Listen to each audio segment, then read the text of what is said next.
Hi guys, Midlife Cyclist, back with another video. What we're going to do this time is go through the Nuffield Health report from my fitness test, I guess, that we took back in October last year. Sorry it's so late, should have got this out ages ago, but here we are. Okay, so it is currently mid-January. This is vlog 3 for the year, and a big shout out to Lucy Williams, the health and wellbeing physiologist that carried out the test. Thanks to her for doing the test, and let's move on and try and make some sense of it. Okay, so we had a bit of weight issues. I was up at about 90 kilograms when I had my initial assessment at my doctor's, and then we also had the other issues as well. So what we did first of all is we set a goal by October 19 to get down to 67 kilograms. I've kind of revised that now. I don't think I need to get down to there. I'm probably going to try for about 70 kilograms, maybe it's a little bit more than that. But however, the first discussion we had was about diet and trying to get more fruit and vegetables into it, and trying to follow the what they call a Mediterranean diet. Okay, so they're going to try cut out red meat, bring more fruit and vegetables in, maintain a healthy cholesterol level, which is my other issue from before, and increase my fluid intake of water, basically. Yeah, going to try aim for about 2 litres per day. I am finding it difficult. It is difficult. Reducing the caffeine, especially when people just keep coming up and offering you mugs of coffee through the day. So she recommended that we get no more than 4 in a day and get the water up to 2 litres per day. So we're going to make a good stride at trying to get that embedded in. And the wife, Marilyn, has made a good stride into trying to get more veg and more fruit into me as well. So that's all starting to kick off now, and I'm starting to see some results. Summarising the key points that we discussed was aiming for no more than 3 portions of red meat per week. Probably currently sitting at about 2. Usually have one sort of like midweek, and then perhaps a bit of steak on a Saturday. The 2 litres of water per day, I'm probably at about 1.5 litres a day at the moment, and aiming to reduce to 4 mugs of coffee per day. I'm probably about there with the coffee, to be honest, but I do need to increase the water intake, and that'll be evident when we get onto the water content as a little bit later on in the vlog. Increasing fruit and veg to 5 portions per day. Well, that's kicking off pretty well. I do take about 3 pieces of fruit in to work with me, so I'll have a banana, an apple, and an orange, or something like that. So and then we, you know, of an evening meal, we do have 2 pieces of vegetable within that. So I guess I'm getting the 5 per day, which is good. But we'll try and increase that. We'll try and get that, you know, right up there. Get about 7 portions per day. And obviously it's not a difficult thing to do, guys. You know, just replace those naughty snacks, you know, the Mars bars, the Twixes, and all the other chocolatey stuff, and just take a bit of fruit instead. It's not that difficult. And the last one there was increasing the frequency of my bike riding to 5 days per week. Now this started off with a bad back in the new year. Then I had a week back on a bike, and my back's gone again. So during that 1 week, I did 5 days a week. It was only 60 minutes per day, 60, 70 minutes per day. So I need to up the time, but it is winter. So hopefully that'll get better as we get slightly lighter days and slightly lighter nights. And hopefully we'll be able to up that throughout the year to achieve the goals in October 19. Okay, so the lifestyle action plan on nutrition is to go for Mediterranean approach to the diet. Okay, so healthy eating plan, mainly plant-based foods, fruits, vegetables, whole grains, nuts.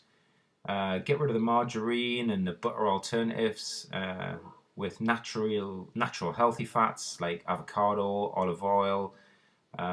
Use herbs and spices to flavor your food instead of salt.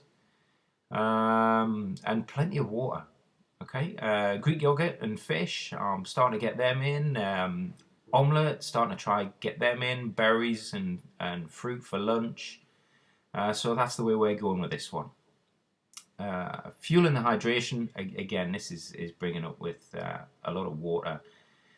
And trying to say caffeine and alcohol and fruit juices and smoothies, because they got lots of sugar in them, get them down to less than 150 ml per day. So we're going to try and get that. We're going to try and get that where it is, where she stated it should be. And keep the water up to 2 litres a day. I'm struggling to get it right up there at the moment. However, we have made some progress into that. Okay, so body composition. She wasn't a huge fan of this, to be honest, with the BMI and the weight, etc. Mostly keen because when you're starting to do the exercise and you've got a diet, sometimes what will happen is your weight will stay pretty much the same, but you'll be converting a lot of the fat into muscle. So body fat content is something that needs to be reduced. Your muscle mass needs to be increased, and then sometimes your weight does stay the same for a little while. However, prior to this, I started about 90 kilograms and started my cycling and started the work on a diet. At the time of the test, it was 86.4 kilograms, and we are now currently down to 84.2 kilograms. So there is a downward trend from 90 down to 84, so we've lost 6 kilograms, so that's a good start. As for the BMI, okay, the BMI has kind of stayed round the same. Like I say, she's not a great fan of BMI. It was probably above 28.2, to be honest.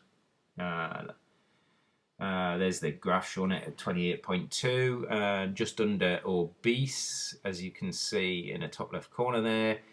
And we are currently trying to get it down. Currently stands about 27.5. Okay, so we're heading towards normal. We're heading in the right direction. It's a downward trend, and hopefully we'll be able to keep that up.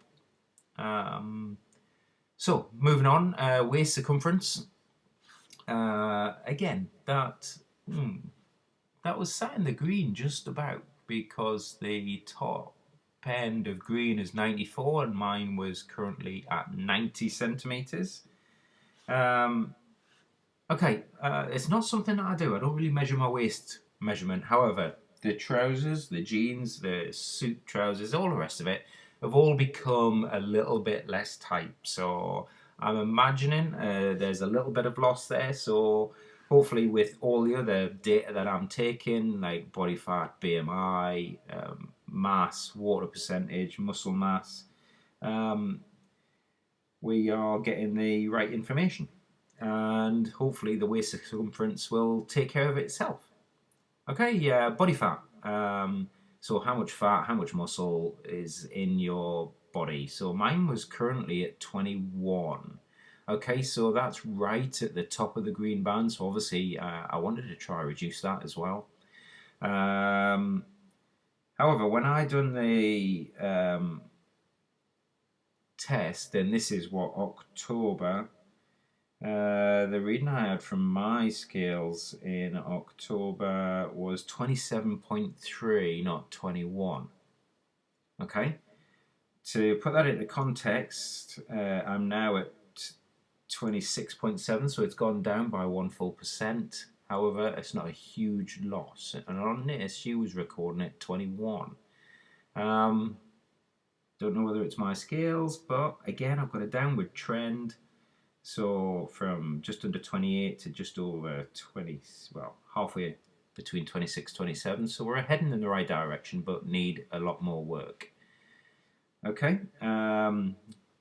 so water percentage, trying to get up to the 2 litres, not quite getting there yet, probably about 1 to 1.5 litres a day of the water.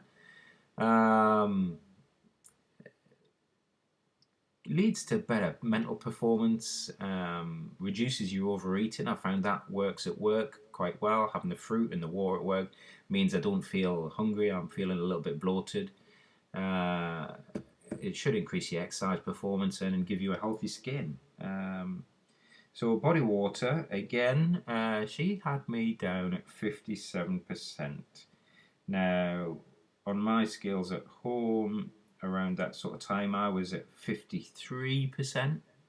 So probably not as high, not showing as high as what that said. So I was probably in the amber zone on that point at the moment. So, and I'm still sitting in 53%. It's kind of stuck there, 53.5 at the moment at my last reading. So I don't know, need a little bit of work on that. However, just to finish that off, the only thing that's different that is not recorded there is the muscle mass, and for October when she done it, it was at 38.0, and we're currently sitting at 38.5. So there's been a little bit of movement for everything there. So postural scores is the next big thing. Okay, so obviously with my job sat at a computer all day, my posture's not fantastic, hence my susceptibility to back problems, which I've currently got. So trying to increase the normal shape and curvature of the spine, I've just gone back to the chiropractor, and they've done an assessment. I'm waiting to hear back from that. Hopefully we'll be able to give you a report on that in a week or two. But my overall posture score was about 4 out of 5.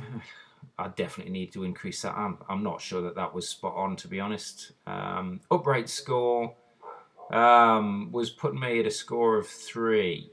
And my flexibility score was at 3. Postural stability was 4 out of 5. It's given me a total score of about 4.5.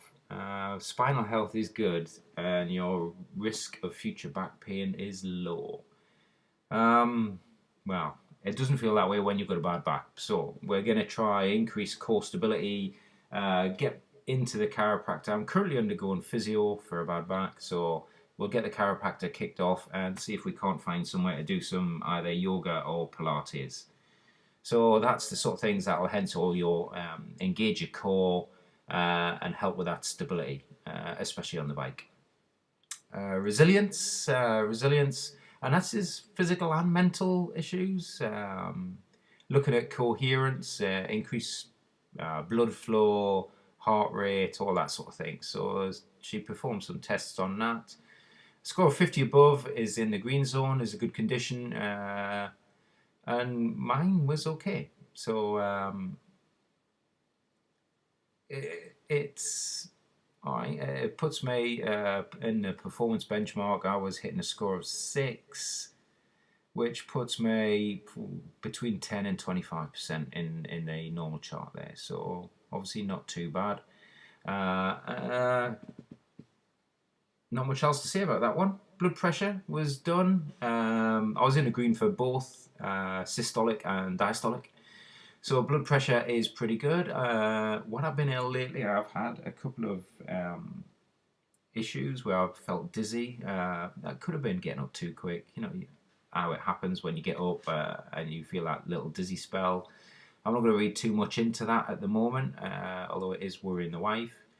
However, blood pressure when it was taken was fine, 112 over 74, absolutely fine. Blood glucose was taken.